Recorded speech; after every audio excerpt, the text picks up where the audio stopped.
As defined in an old Greek movie, the true meaning of Kéfi is that desire left over after pain and sorrow. It's that outburst that turns into a smile, a song, or a dance.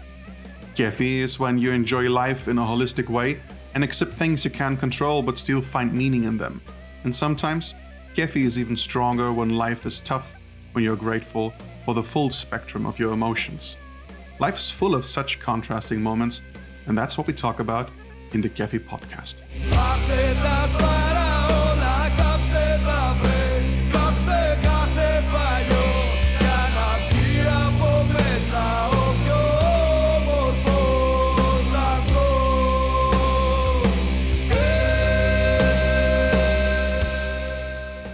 Welcome, Geoffrey Ernault.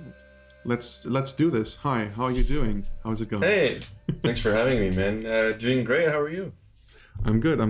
How's the situation over there? Like right now, for those who probably listen to this a bit later, we are waiting for Donald Trump to be Wow, starting strong, huh? to be the president of the United States of America again.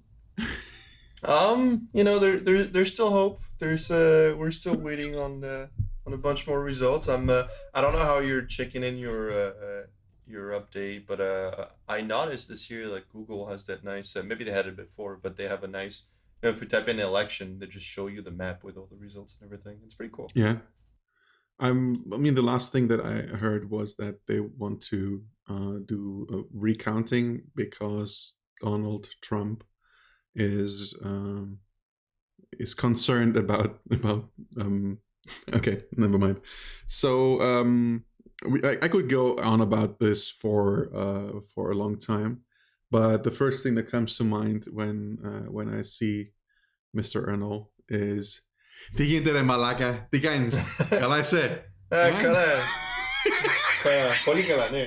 Poligala. So you lived in Greece, right? Yeah, I was there for 5 years. It was fun. 5 years. Because it's ironic because I've recently decided what I want to call this podcast. I'm going to call it the Kéfi podcast. And Kéfi, nice. For those who don't know, is something that is absolutely impossible to be translated, but it comes close to something like Lost for Life. But Lost it's also for life. Yeah, but it's also connected to the understanding that at some point it's over and you got to do the best of it. It's nice. it swings with a lot of metaphors and multiple meanings, but it's something where I'm pretty sure that if we're talking about something like work-life balance, that it is just very fitting to use that word. And also it's just extremely frigging hard to find anything that's not taken yet. I think that's beautiful. I think, it's a Greek word, right? You mentioned? Because I didn't know that word before. It's a Greek word. It's beautiful, man. I think it's a really good choice. So the reason why I think it's great to invite you is because I know that you have, in my opinion, a very healthy attitude towards challenge. Because the first time that we talked, I was going through something, and it was a THU, and you were there, and you were you never even met me. Like 5 minutes before, you said you thought I had a threatening look because of my masculinity. It's the beard, man. It's probably the beard. Because I can't grow a beard, so I saw your beard. I was like, oh yeah, that guy's so much. He is a man. I am not a man, and this guy is threatening me with being a man in front of me. That's probably what it was.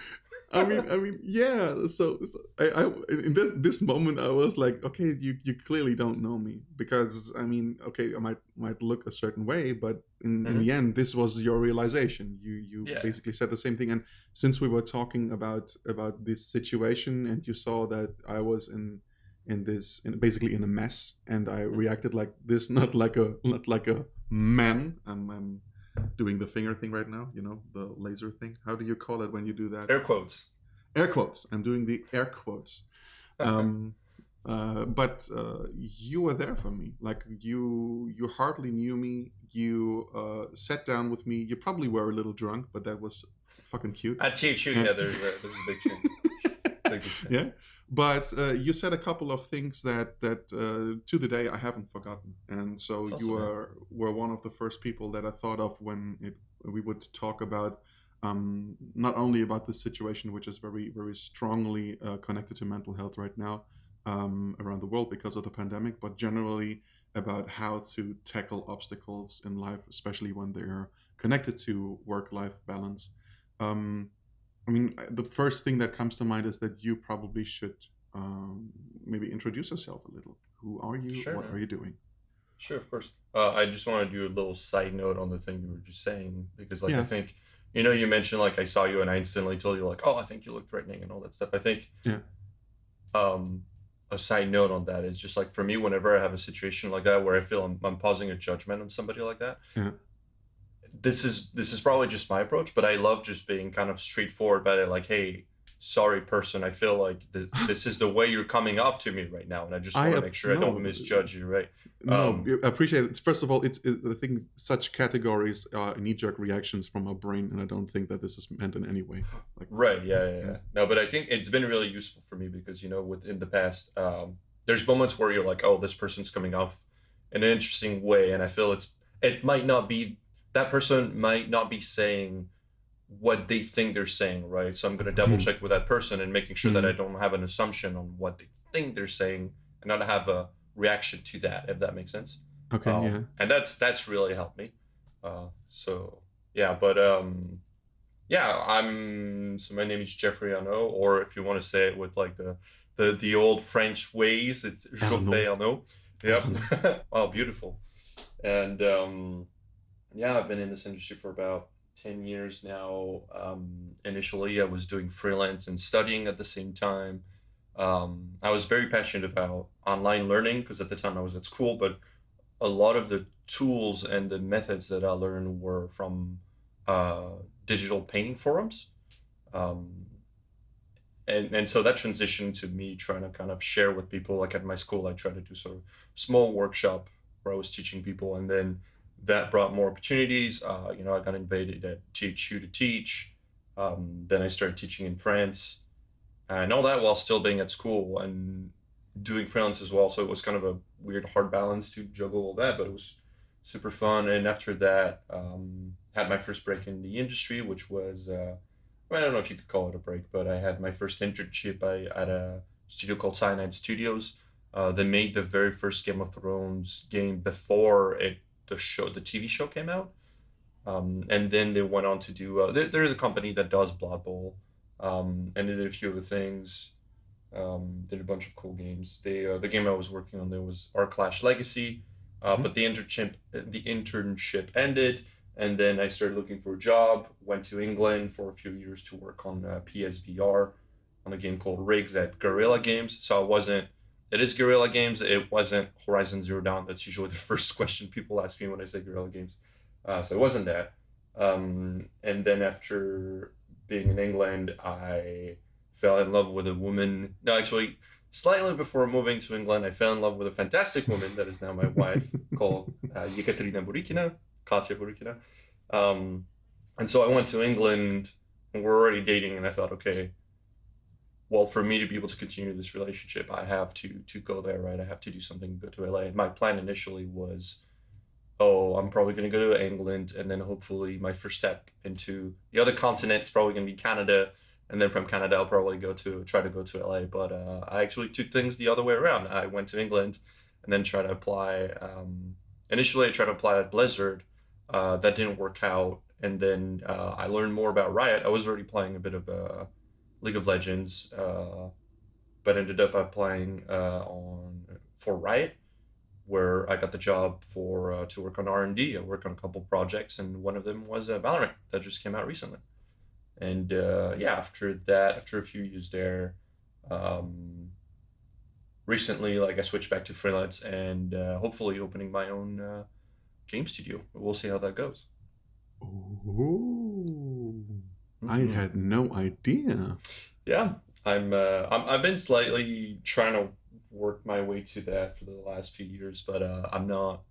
I've already chatted about it with a few people, so it's not like it's breaking news or whatever. It just I'm really making sure that everything, I do my due diligence, and I really try to get everything ready before I'm fully public with it, with all the Yeah. websites, with Yeah. Sure. everything, because it's the one thing that people don't tell you, and I'm sure you know a lot on that. But when you start a project like that, it's not just like, oh, cool, yeah, I'm just gonna, oh, Kickstarter books, yeah, I can just open a Kickstarter website and that's it, start selling books, right? You've got a ton of legal paperwork, and Yeah. I don't know how it was for you, but yeah, there's like for me, there was a ton of secondary things that nobody told me about, right? That I'm still Yeah. learning to this day. So yeah. It sounds super exciting, but at the same time, it must like if we have like a level that is right now 50-50, like how many percent of this is anxiety and how much is excitement?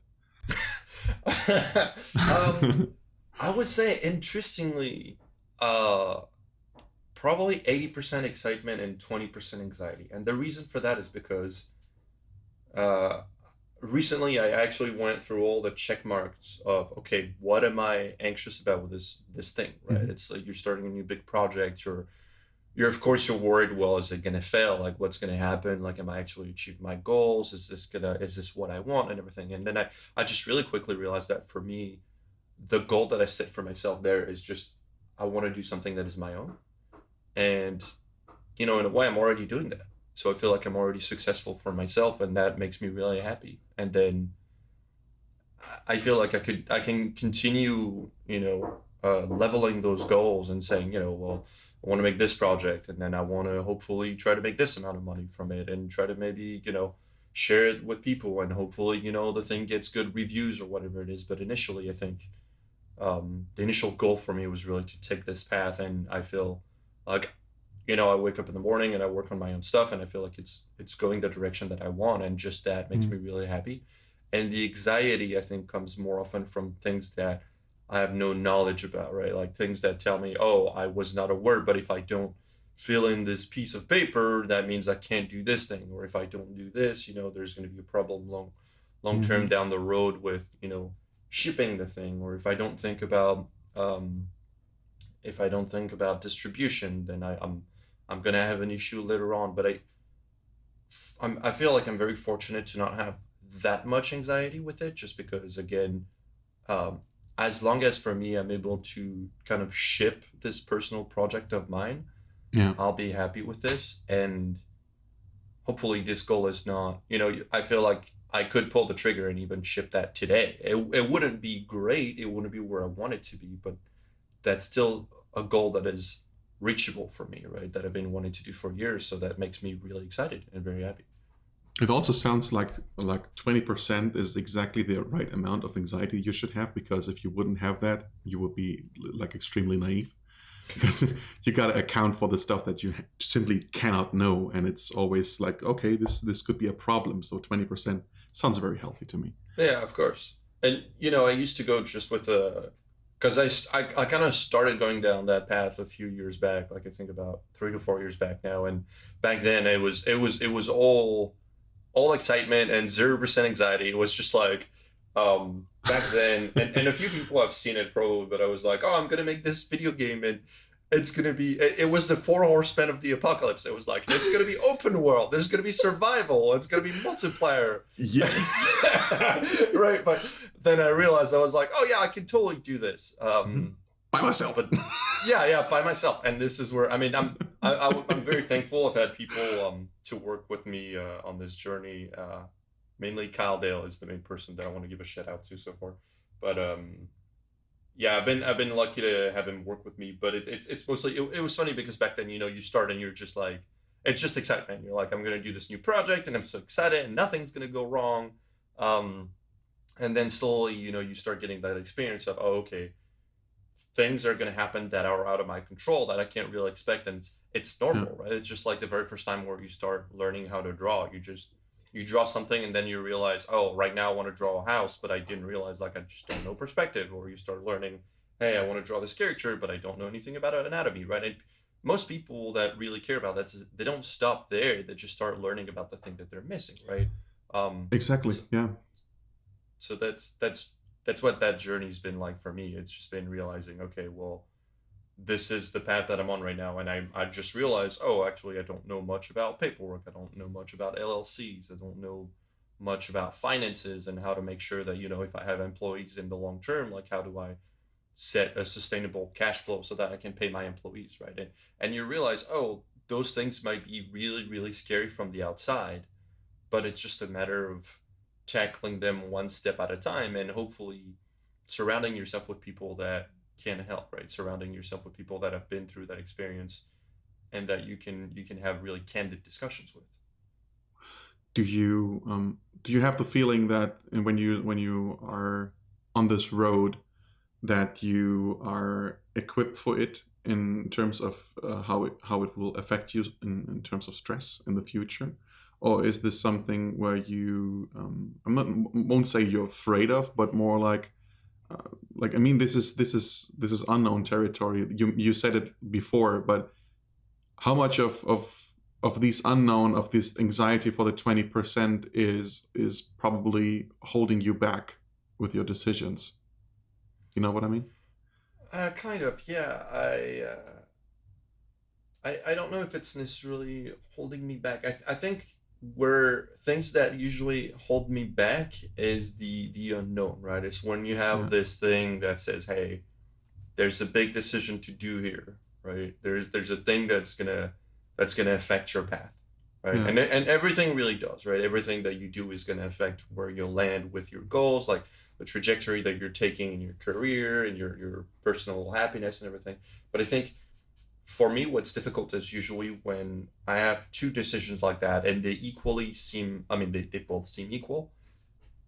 That usually is more difficult. But then my approach to that usually will be to just either make lists or really just get more knowledge on the decision itself, right? I feel like if I'm just standing in front of a thing that I feel I can't make a decision yet, I try to not stress about it. I try to not think, well, oh my God, which one do I take? Is it A or B? I just realize, oh, okay, if I just can't make a decision right now, it's just because I'm lacking information, right? I don't have something that seems clear cut to me. So then I just go do more research until I realize, oh, okay, cool. Now I understand more what A is going to represent long term, what B is going to represent, short term, Mhm. long term, and everything for me. And it's just, this is where I start doing decisions. But I think the other thing that can be really stressful, like you mentioned, is just not knowing long term where you're headed, right? Because again, one thing that I realized with this endeavor, and a good friend of mine told me that recently, is just this isn't going to stop.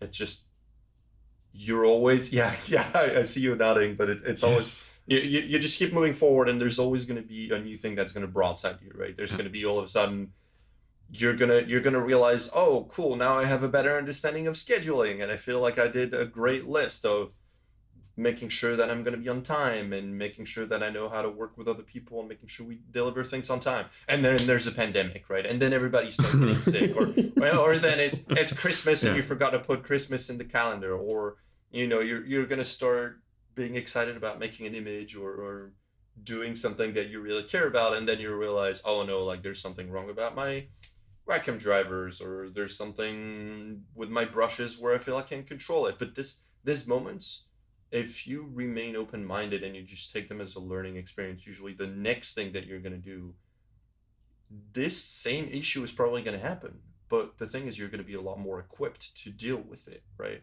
So all those things that become initially issues, that just become things that in the long term you're just more prepared to deal with, and that just allows you to do more things, right?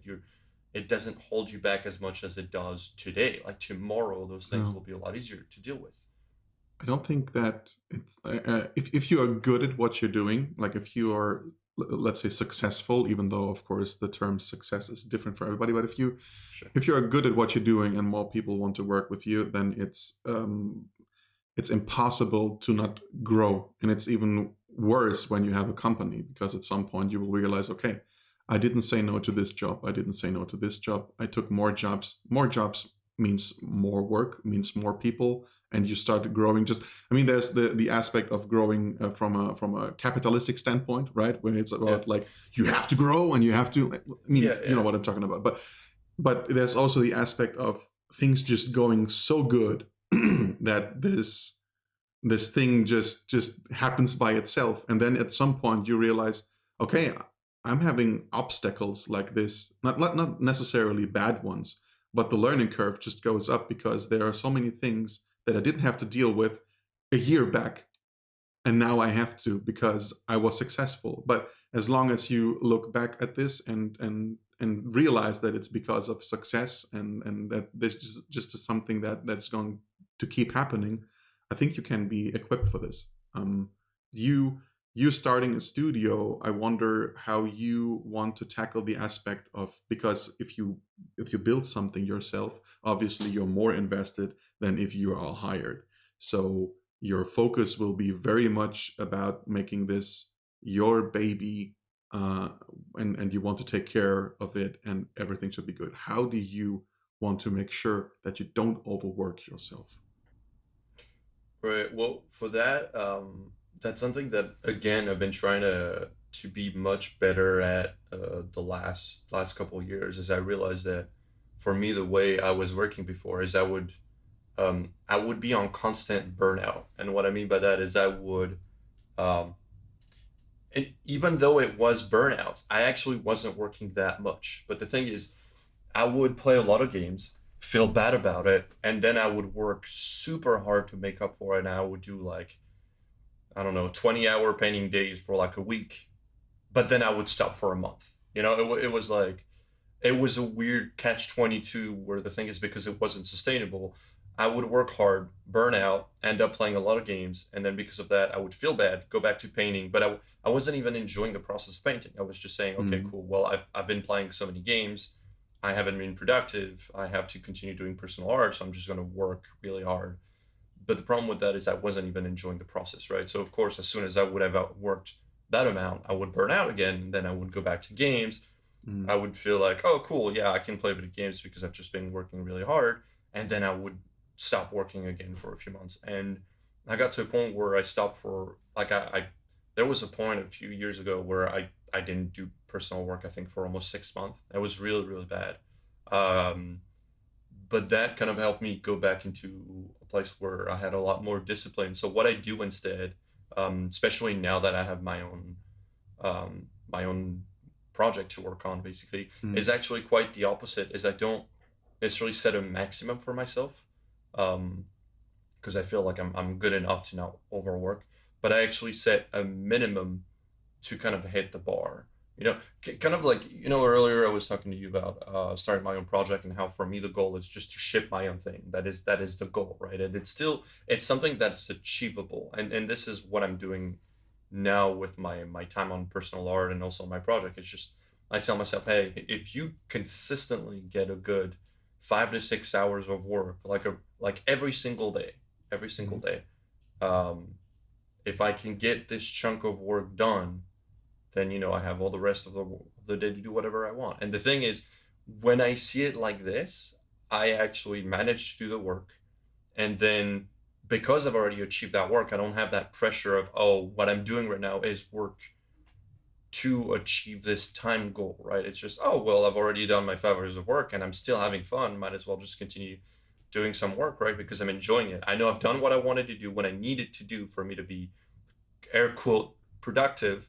Yeah. um, but now I'm just, you know what? I've only been working for 5 hours. I want to do more stuff. Like, I want to continue painting. And because you've already done that chunk of work, you've been productive, you've set your goals for the day, you've achieved that, then any other time that you put next to it, you can stop whenever you feel like you're overworking, right? If you're continuing to work and you start doing personal work after that, right? If you do those 5, 6 hours of hard, intensive, um, work related Yeah. craft. After that, if you switch to personal work, you've already done all the work for the day. So Yeah. if you start painting in, and at some point you're feeling like, oh, actually, I just don't want to do this anymore. Today's Mhm. a long day or whatever it is. You don't have as much guilt of thinking, oh, yesterday I worked 10 hours and that was my goal, and today I only did 6 hours, right? Instead, I've noticed that for me, when I do this method at the end of the week, if I have a consistent 5 to 6 hours, right? Like after 5 hours, I mean, 5 days, 6 days, that's like 30 to 36, 40 hours of work minimum. Um, and that's really good, right? If you get that consistently, Yeah. it gets you somewhere. Do you also like write down a schedule? Like, do you do this by paper? Do you even write this down maybe? Because some people just say, of course, I always have like, I mean, I have that myself. I always have a sheet with paper and a pen, and I'm always writing down what to do. I make so many lists. I have to make lists for lists by now. So nice. I wonder if you have a system to know what you want to achieve, like a goal. This week I have to be finished with this. Like, how do you tackle that? Yeah, so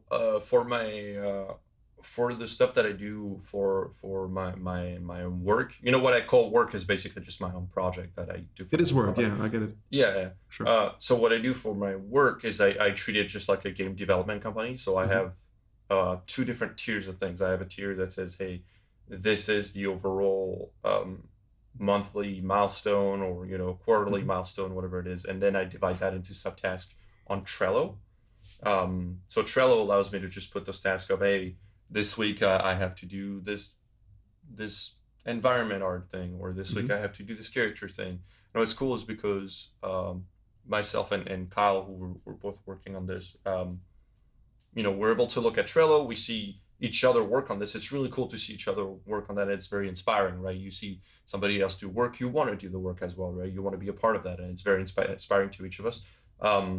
And on the contrary, when I do more personal work, the way it works for me is either I'll just have a rough idea of something I want to do randomly, right? I'll be walking in the street and I think, oh, I would love to do an image of the moon using this technique with the spaceship, and I'm going to tell this story.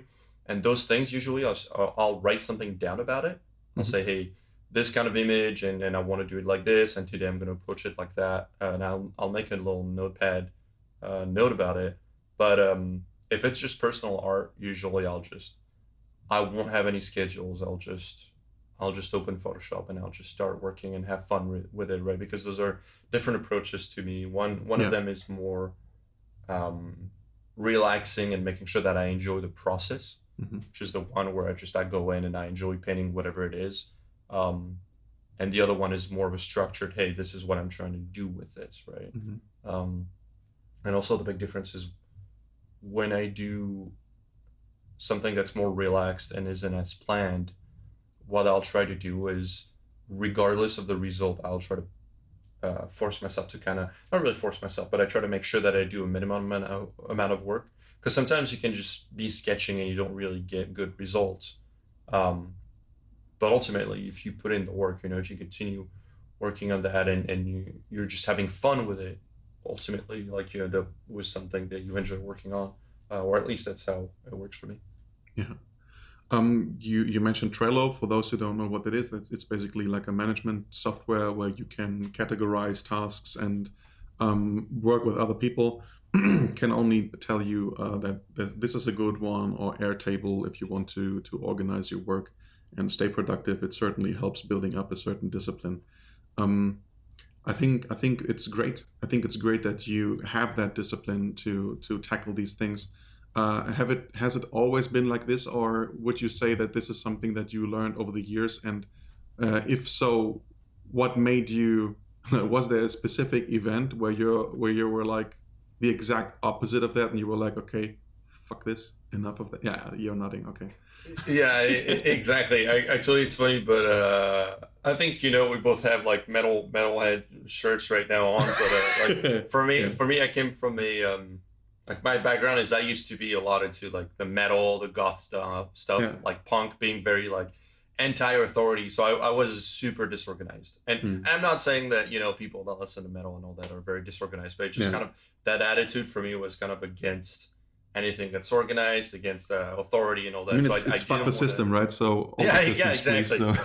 Yeah, so my approach to things back then was just, I'm going to do whatever the hell I want. I'm going to do it how I want. I don't need to organize. I don't need to do whatever. But as I'm getting older, I'm actually realizing if I want to do the things I want to do, I need this discipline. It's just, it's crazy. Like, again, like I was telling you, I'm out of that unhealthy bubble of like, oh, I'm just going to work as much as possible until I collapse, right? I don't do that. But the thing is, on the contrary, I tell myself, hey, if I do those 6, 8, 9 hours that I told myself I would do today, after that, I can just work on personal art. I can just watch movies. I can just play video games. Mhm. And you just do whatever you want. You know, you're not playing a video game feeling guilty of, oh, actually, I didn't do enough work, or did I work enough today, or hey, I'm working on this.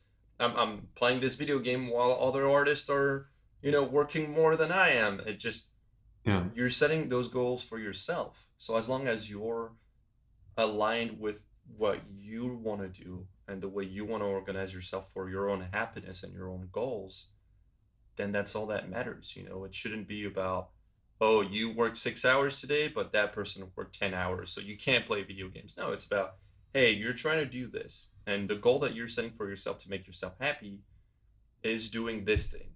And in order to do this thing, you need to work this amount of work. And did you do the amount of work today? Great. Then that's it. You know, that's all that matters. It's pretty cool to hear you say that, because I don't know if you know Danar. Yeah.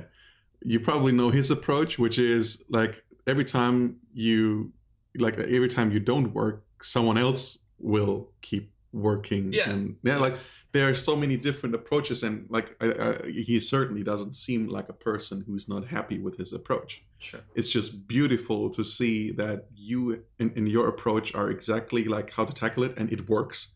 And then you have that guy, and it makes him happy and everything, and that works too. Yeah, like that's not just like one thing, like one way to tackle this. That's of course, yeah.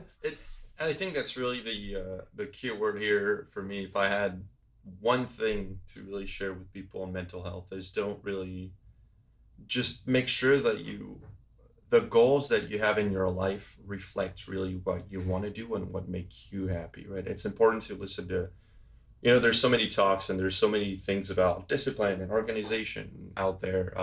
Like for me, I know the one person that always inspires me with this is John Park. John Park, if you see his schedule, he's like 6 a.m.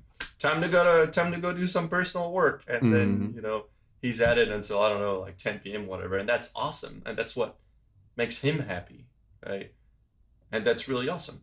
It's just, the thing is, when you start, you don't know how he lives the rest of his life. You don't know how easy it is for him to organize all those things for himself, right? And the problem is, if you don't take the entire part of the equation and you don't take into account where you come from, what you care about, what makes you happy, then you're going to miss a step, right? You're going to do a thing where you're not going to take into account what's important for you, and you're going to burn out. You know, you're not going to do those things the right way. So on the contrary, you know, if you're thinking, okay, well, what matters to me is to get as much art possible, then you just have a real conversation about yourself on, okay, well, how can I make that a reality and still be happy? How can I work as much as possible, right? Is it just going to take organization? Is it just going to take myself having a weird reward system, right? Where I say, hey, if I've worked 20 hours, then I can play 1 hour of gaming, whatever it is. But what really matters is that you have something that works for you and makes you happy, without just the useless burnout of, I'm just going to work as much as possible, because that's not really sustainable, right? When you're just, when you don't have any schedule, when you don't have any point of stopping, I think that's really the danger.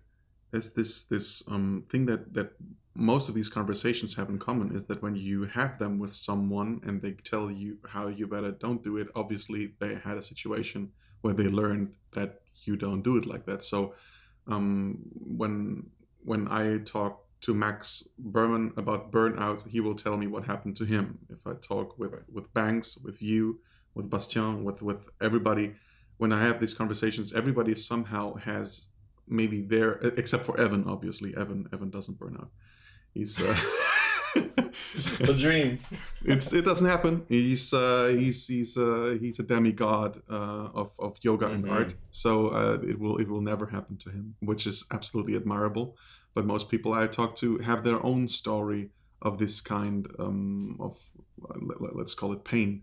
And obviously pain, you can channel it, you can learn from it, you can go in a different direction, you can have different approaches after that.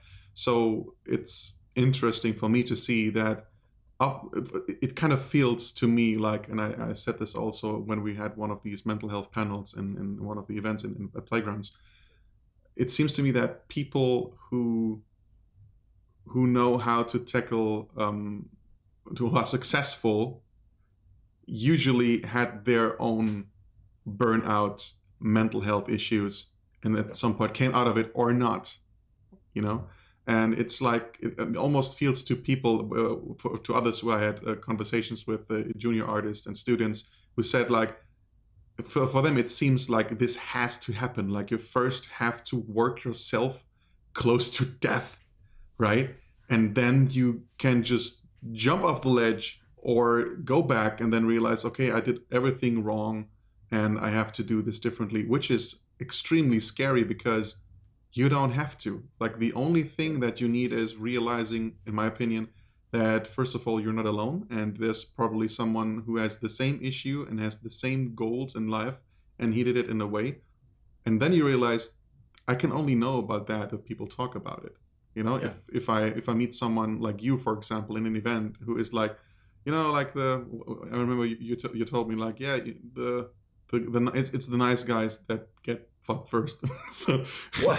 What? yeah, it like in the sense of like when you don't show your teeth in the business Oh, or in everything, then right. usually you're probably the first one who gets tricked and everything like Oh, these right, things. right. Yeah. So now there are different ways to tackle that again, right? Like I could be saying, okay, I gotta toughen up and I gotta do my A game and I'm gonna be super strong and nothing. Or you can say, well, I can't change, but maybe I can channel that shit somehow. You know, Yeah, for like sure. maybe I can learn to deal with this and still remain myself. And there's this advice and there is this advice. I probably know which one you would give, but I mean, you're here, so tell us. Yeah, so I've got there's two parts to that, right? Like the first Mm, thing that you were mentioning is the burnout, and the second part is more the approach on how you kind of change yeah. um your approach to things, and your reaction to things, I feel. So for me, for the first part was initially my first goal was, kind of course, like everybody that gets at that point, it kind of gets to a point where they're good, kind of good enough ish where they are. I would Mhm. I was telling myself I just want to be the best concept artist out there. I just want to be the best. You're But probably the then, only one who ever said that, right? oh yeah, yeah, definitely, definitely. I was like, you know what, like screw Craig Millins. I'm definitely gonna be better, so much better than him. Yeah. Whoops. Um, So how the did that thing work is, out for you? oh yeah, wow, thanks. Sorry. Well, the thing that I realized is just, um, I thought that what I wanted to do was just concept art, but then I realized what I love is also game development, right? And I don't have the same issue today than back then of realizing, well, I don't put the same amount of time into concept art that I used to do, just because there's other things that I care about.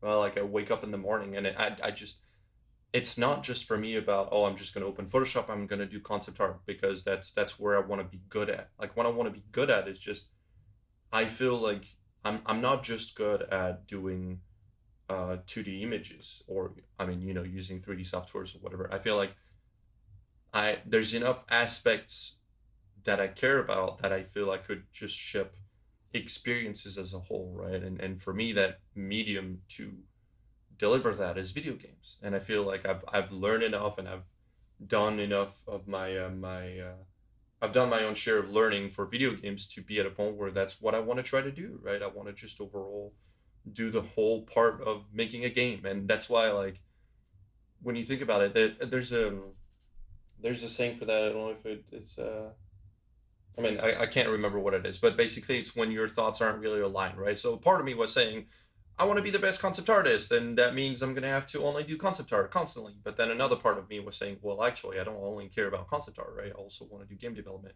So when I Mhm. realized that, that's also when I kind of stopped working as much in just doing concepts, because I didn't really need to prove anything to anyone, right? I just realized, well, what makes me happy is just kind of doing that. I want to learn more about game development. It got to a point where what I was learning with 2D art was just a few things left and right. I mean, there's always things to learn, of course. Like, I'm not saying in any way that I've mastered anything. I just think video games became a thing where it was a lot more clear for me to just start learning, right? Like I just felt like I would start opening Unreal Engine. It was like, oh, I don't know how to do this. I don't know how to do that. And that learning curve was really what I was after. And that was really exciting. And then the second part of that, which you were asking, was more about behavior, right? Like approach to things. And that's another thing where I felt, and I'm not really ashamed to say that, but I feel like I used to be really cocky. And because of that, because I told myself, I want to be the best concept artist. And because I'm the best, that means, you can't doubt yourself. You have to tell everyone that you know what you're talking about, that you're super sure. Okay. But then I realized like I don't need to have that wall up. It's okay to not know things, because when you admit that you don't know something, that's when you learn. That's when you grow. And again, that's I think the word I was looking for was maybe cognitive dissonance or something like that. But that's when there was that dissonance, right? It was saying, well, I want to be the best, but at the same time, you're not admitting the things that you're not good at, so you can't get better, right? And the thing is, the way this affected my behavior is I went from one end to the other. I went from, I think, being super cocky, being like, oh, I know everything, to being like, wait a second. If that was a wall, if that was a face, then maybe I don't know anything, maybe I suck at what I do. And it took a while to kind of get that balance back up. But that's also when you realize, well, it doesn't really matter what other people think. It doesn't matter if they think you're the best. It doesn't really matter if they think you're the worst, right? What matters is getting the opportunity to do what you love. And if that means, if that opportunity is just working on what you love, then do that. If that means, well, working for a company that you really care for, will make that your goal, right? It doesn't matter what other people think. If you want to go work for this company or work for this project, it doesn't really matter what other people think. What really matters is your own happiness, and that you're just in sync with that. In a sense of mental health and maybe also guidance, have you had therapy in your life? Yes, and I'm really happy you're bringing that topic up, because I think there's just stigma. People think, oh, if I'm gonna go talk to a therapist, it's one step closer to the loony bin, right? Next step is asylum, whatever. It's the opposite. Yeah, I've done therapy 3 times in my life. They were for really different reasons each time. The first one was because my grandfather had died, and it was just difficult. I just couldn't talk to my parents as well as I wanted. So having that output, I was pretty young. I don't remember if I was like 13. It's not that young, but it's still a little early. And that really, really helped. It kind of allowed me to just get that out of the way, right? Like your first approach to death. And I just didn't know how to talk about it with people. So therapy kind of really helped me with that. And then at other occasions, it was just for different topics, but what really helped me was just, it's like, if you break your leg, you're not going to say, oh, I don't want to go to the hospital because I'm scared that they're going to see that, I've got other limbs that are hurting. It's like, well, why would you not want them to tell you that you have other limbs that are hurting so they can help you feel better about it, right? It's just, I think there's this misconception that if you go to therapy, that means that you have a problem and that's bad. Well, no, it's good. Like therapy helps you see that, hey, you might have an issue, you have something that's holding you back. So, talking to somebody might make you feel a lot better. And for me, I've been, so like I mentioned, I've went to therapy a few times, and for very, very different reasons each time. And I did have also a bad experience. That was, so I had, I had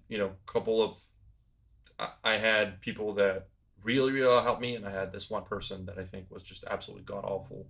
To this day, it's one of the worst people I've ever interacted with. Where, that also made me realize for a few years I was scared of going back to therapy, just because I talked to this person, and that person kind of made everything worse. That person really did not help me. But this is also, I'm glad that I also later on in my life went to see somebody else, because that made me realize, oh, I wish I wasn't as scared back then. And I just realized, oh, this isn't correct for me. This person doesn't understand what I'm going through and can't really help me and support me going through that thing. So I just need to go somewhere else, right? So that person was a therapist? Yeah, that person was a therapist. Okay. I've had, so So I've had good therapists and bad therapists, Mm-hmm. basically. Because you keep saying person, and I'm just wondering if it's maybe like something like a cult leader, or I don't know. No, that's on Sundays. Okay. We go to Satan church only on Sundays. Hey, come on, these are the good guys. But yeah, and you know, I actually kind of want to use that to segue into another topic real quick, which is it's okay to realize that something is not a match for you, right? Just like that therapist was with me. I realized, oh, actually, that person is not. Like sometimes you end up doing a project, or you end up working somewhere where, you know, you had either high hopes or you made that your goal, and it's okay to make that goal evolve because you're realizing that it's not a match, right? It's okay to go somewhere, to go to therapy and realize, oh, actually, this therapist isn't helping me, but that doesn't mean I should stop going to.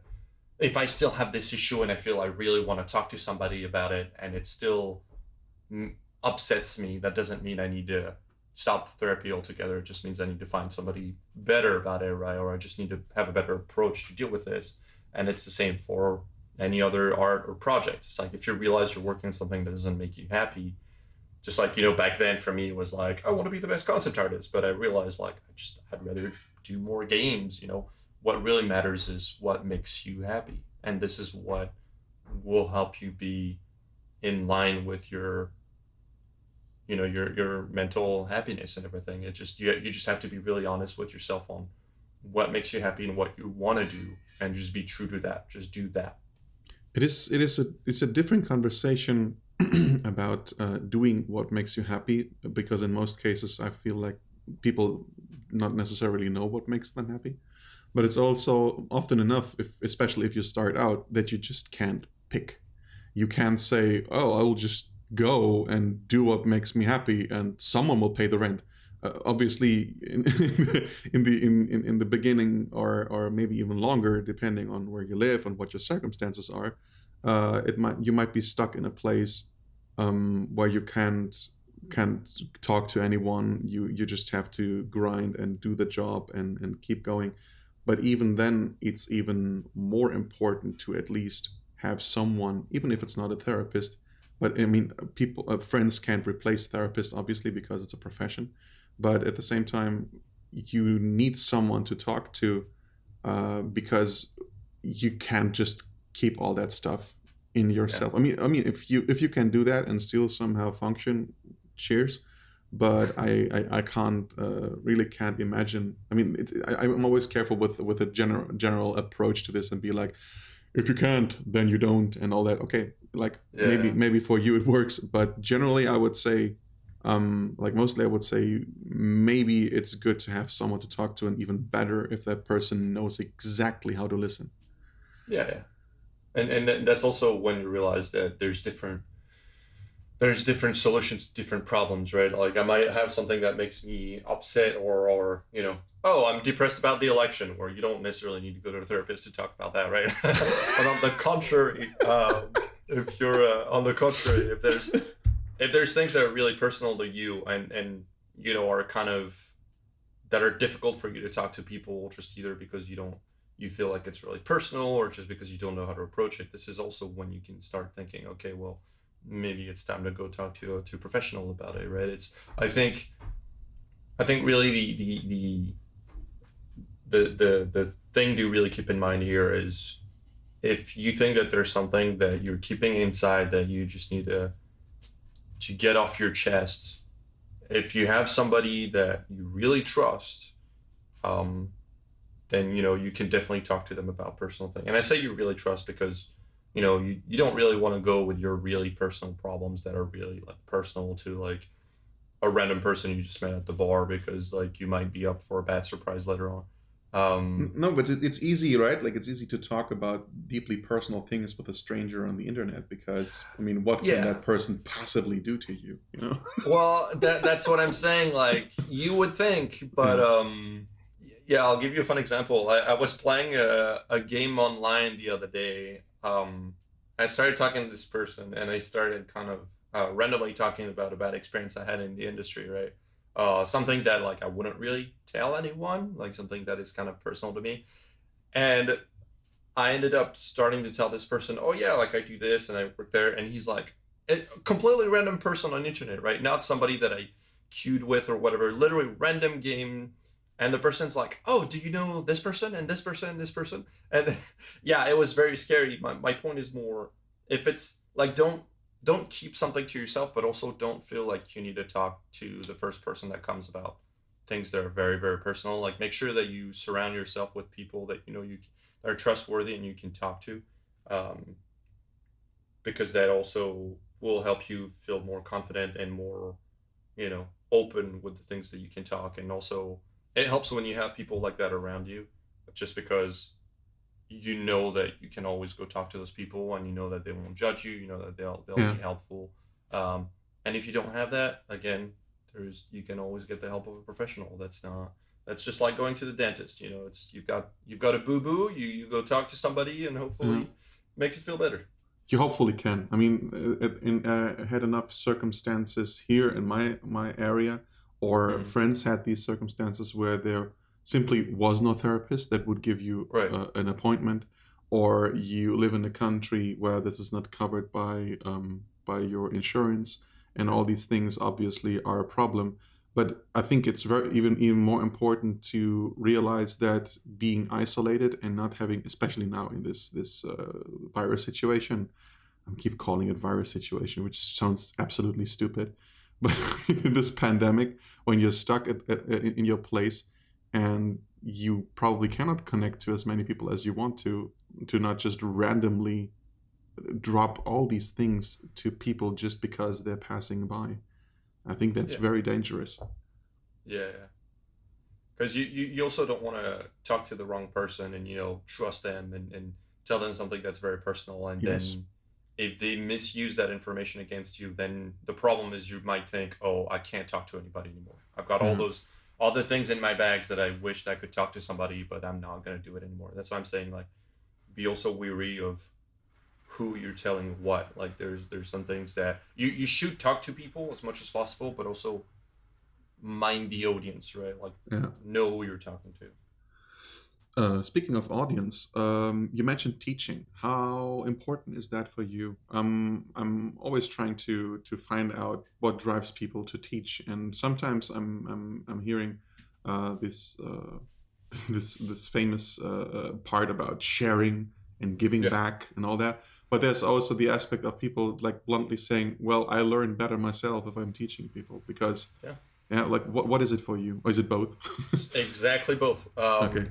Back then, for me when I started, we kind of were generation two of concept art. I feel like there was Craig Mullins. There was all the big names back then, and then right after that there were us. I feel like there was the first generation where I felt like online there was.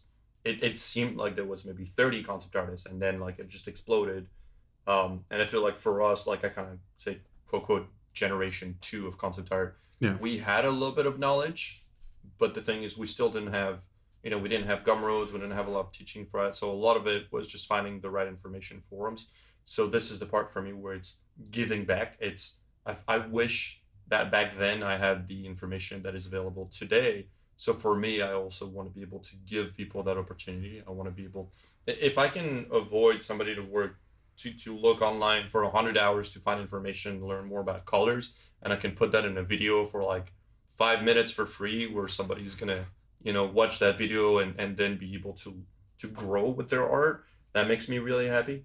And the other part of that is kind of like you mentioned, for the other teachers, other people that taught as well, is just, I just feel like when I share knowledge, it reinforces my own knowledge, right? Because there's things where sometimes you're in the zone and you just paint on your side for a few weeks or months, and you forget about things. And it's not that you don't know them; it's just because you're not necessarily painting them, you're not Mhm. necessarily doing crazy perspective architecture work, right? When you start, when you teach somebody, again, perspective and architecture work, it just kind of reinforces that knowledge The for you, right? fundamentals. Yeah, Learn exactly. your Fundamentals. fundamentals. Yep, super important. If it gets to the point where you have somebody that constantly repeats the same thing, like you're saying, like if they're saying learn your fundamentals, like do that, that probably means that they also went through that and they realize that they they they realize the importance of it, and they're just trying to share with you, right? People are not trying to be annoying. They're not trying to bug you with that stuff. It's just they're trying to give you tools for you to be more successful with what you're trying to do later on. That's it. Yeah. It's also funny when I'm talking, like it's great that you say like the second generation of concept artists. I'm always trying to somehow divide these phases, and like everybody who talks about the generations of concept art or brings some similar term up always follows up with the sentence, "We didn't have gumroads." Yeah. Back then, Photoshop was only 1024 by 680, and we didn't have pen pressure. It just reminds me on the old lady that basically like we didn't have anything in war, and whenever I talk to the generations of concept art, it's always this: we didn't have Gumroad, we didn't we didn't have Patreon, we didn't have any tutorials. All we had was ourselves in the forums. Yeah, but it was awesome though. I'll say this one thing that I really miss from back then is I feel like back then you would get into a chat or a whatever thread about concept art. You would have like the same 10 people in there, and it kind of was a tight community. Everybody knew each other. And I tried to do that recently. I was invited on like a side Discord that had a bunch of artists. Mm-hmm. And for the first couple days, it was really great. It wasn't too many people. So it was easy to keep up, even with people you didn't know and all that. So it was great because you could follow up with conversations, you could drop in, drop out, and the next day you would come back in and, you would just read a few posts and continue talking with people, getting to know people.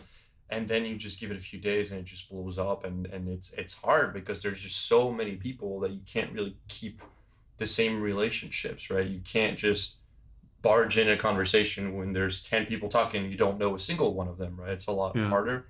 So that is one thing that I kind of miss from back then. I felt like it was a lot easier to just be a very, very small community, right? If you were there at the first THU, right? No. You weren't there? Which one were you at? The second one? My first THU was actually in 2017. Really? Yeah, I joined these events. I was in the THU gatherings in Berlin, which were a bit earlier. I remember that. But me actually making that trip and joining an event, I did all this with IFCC and THU and all that. I did all this first time in 2017 when I made my magazine in the same year about events. That's crazy. It's fucking stupid. Weird because it's hard to picture you not there. Like I feel like for me, I think about that first year. I mean, if you had asked me, I would have 100% told you, oh yeah, he was there the first year for sure. Then I did something right. Perfect. That's right. So see, the thing is, this is similar to those events. If you go there the first time, because it's a lot smaller, I feel like the first edition of that, I was able to talk to almost everyone. Like I saw everybody, right? Whereas I remember going to other editions of THU and I felt like I looked around and I didn't know half the people. And I felt like every single day I would see faces that I hadn't seen the other days. And that is kind of the struggle I feel for me today, is just I feel like there's so many people out there. And it's amazing because it allows you to... It allows us to see a lot more variety of art and people really pushing the boundaries, which in turn, inspires other people and we all grow together. But I think really what I miss is this sort of tight community where everybody knew each other, everybody was sharing with each other. Yeah. You could ask a question about something on a forum and you have 10 people answer to you. Oh, you just need to start using pen pressure. Oh, this is the kind of brush that you want to use to do this kind of stuff.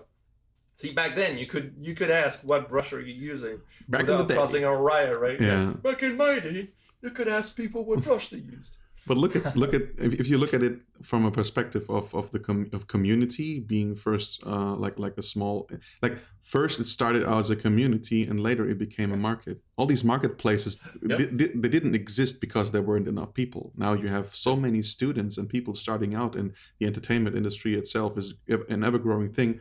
But of course the learning changed. I mean, we had a thread in a Discord a while ago and also on social media where I personally came to the conclusion that I think that mentorship is probably the way to go in the future, because obviously all these people that were in the forums and were teaching each other and were these like like Björn Hoodie, for example, told me, like, you could see that all these people that were in the forums and were actually grinding now work as art directors or have their own studio. Like, Yeah. you can see them all in these positions, every one of them, or even senior artists. I don't care.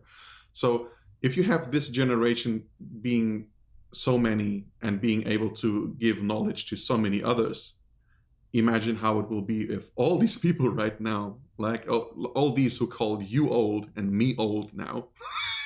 yeah, I agree in the we're same getting way. there. We're getting there. It is, and so all these people at some point will be able to teach too.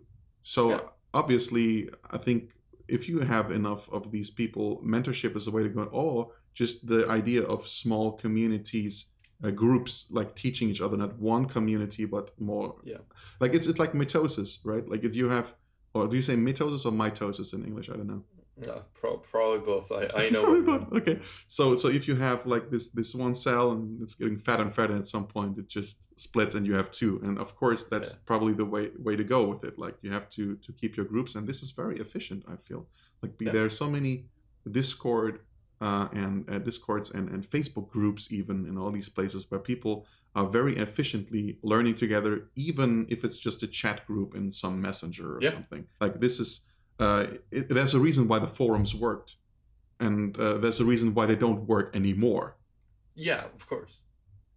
Yeah, and don't get me wrong. Like I think it's amazing what we're seeing today. You know, I wouldn't necessarily go back because, like you're saying, I feel like now learning is a lot more efficient than it used to be. Mm-hmm. I just feel like it's, you know, if I'm picturing myself as a student today, I feel like it would be a lot harder to really keep track of who's where, what they're doing, and where to learn which thing from, right? Like I just feel like back then when I started, I feel like I knew exactly who were all the concept artists currently working in the world and where they were working, right? Like good luck doing that today.